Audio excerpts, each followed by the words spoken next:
Assalamualaikum warahmatullahi wabarakatuh. Salam sejahtera buat kita semua.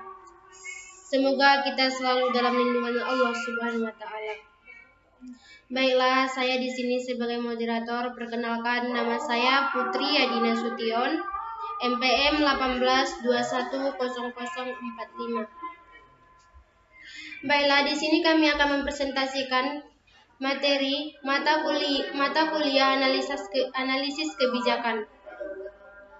Dosen pengampu Ibu Nur Ambia Arma, SAP, MAP, yang dipresentasikan oleh Mei Tukarmanhulu, Putri Adina Sution, dan Rizky Hardiansah.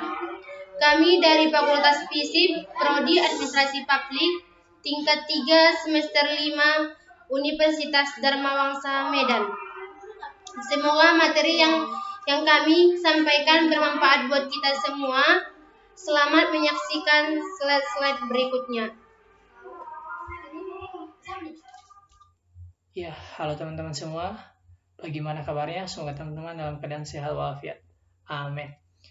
Baik teman-teman, pada pertemuan yang ketiga atau pada pertemuan yang kedua kita telah membahas bersama di Classroom mengenai definisi dari kebijakan atau analisis kebijakan, kemudian aktor-aktor dalam kebijakan publik. Maka untuk pertemuan yang ketiga ini kita akan membahas mengenai pentingnya analisis kebijakan publik.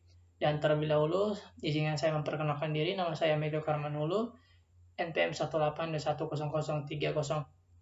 Dan yang saya hormati juga Ibu dosen pengampu mata kuliah analisis kebijakan publik, yakni Ibu Nur Ambia Arma, SAP, MAP. Dan yang saya sayangi teman-teman semua, jurusan administrasi publik tingkat 3 semester 5. Oke, langsung saja pada penyampaian materi teman-teman. Di sini sudah kami sediakan slide-nya, yaitu pentingnya analisis kebijakan publik. Mungkin teman-teman bertanya, apa sih pentingnya dari analisis kebijakan ini? Ya, di sini menurut seorang ahli, Dwianto Indiahono, menyatakan atau memberikan pendapatnya bahwa analisis kebijakan publik merupakan sebuah tindakan atau aktivitas yang dilakukan untuk mendampingi klien dalam menghadapi masalah tertentu, mengenal masalah, mengembangkan alternatif kebijakan, menilai dan memprediksi, serta memberikan rekomendasi kebijakan terbaik untuk menghadapi sebuah masalah.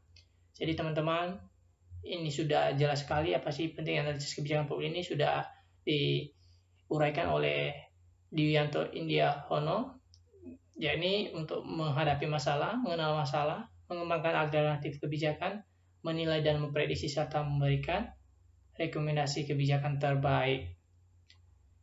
Kemudian teman-teman, pada berbagai literatur, analisis kebijakan publik ini bertujuan untuk merumuskan sebuah kebijakan dalam suasana yang problematik. Artinya, bukan sekedar merumuskan, apalagi mempertahankan keputusan-keputusan birokrasi yang sudah ada. Oke, slide berikutnya teman-teman. Ini manfaat analisis kebijakan publik. Yang pertama, memajukan perkembangan masyarakat dalam berbagai bidang kehidupan. Yang kedua, memelihara ketertiban umum.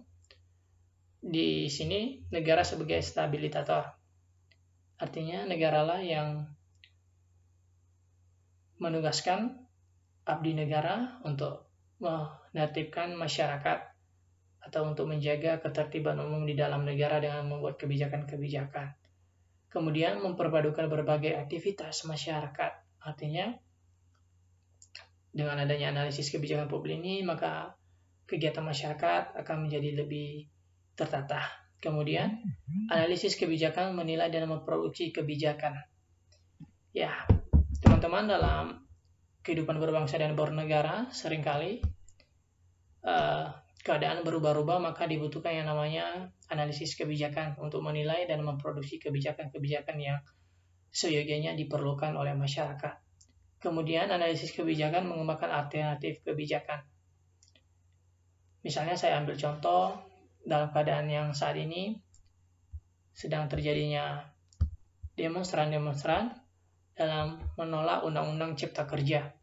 Jadi teman-teman, analisis kebijakan di sini sangat diperlukan sekali. Apakah Undang-Undang Cipta Kerja ini dicari alternatif kebijakan lainnya, atau bagaimana? Kita tunggu dan kita akan tertib, kita tunggu atau kita akan melihat bagaimana nanti lanjutan dari Undang-Undang Cipta Kerja ini. Yang kemudian teman-teman, itu analisis kebijakan merupakan aktivitas pendamping.